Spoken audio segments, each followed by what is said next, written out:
तो दोस्तों देखिए, इस साल का सबसे बड़ा गाना प्रमोद प्रेमीलाल यादव आ रहा है, मेहरारू चाही सुनर 2.0। मतलब कि दूसर का गाना प्रमोद प्रेमीलाल यादव का गाना आवत है सारेगामा भोजपुरी से, जोन की बहुते शानदार दिखे में लगत है।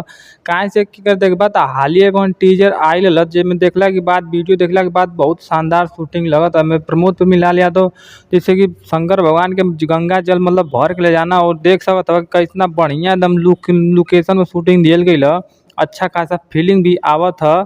आ बहुत मस्त गाना होखे वाला है। जौन पहिलका गाना ही गईले ना मेहरारू चाही सुनर, देखबा तो बहुत ज्यादा बाजल रहे। आ वही चैनल से आ वही पे वीडियो जौन है कि गाना ही प्रमोद प्रेमीलाल यादव का गाना जौन कि आइल ह। आ इ गाना बहुत ज्यादा बढ़िया होखे वाला है। तो तुम से इतने कहते जरूर सुनिया लोगन। आना तो वीडियो में जो साथ दिल पाए गानवा में, तो पल्लवी गिरी है जौन की तू खुद जानत बा लोगन। उनकर गाना भी बहुत शानदार शानदार वीडियो में काम कइल है। तो ये बोलम गाना में ही प्रमोद प्रेमीलाल यादव के गाना में ही लौकी है ना। तो जब फुल वीडियो आ जाए तो जरूर देखिए लोगन, लेकिन अब मिलत है नेक्स्ट वीडियो में।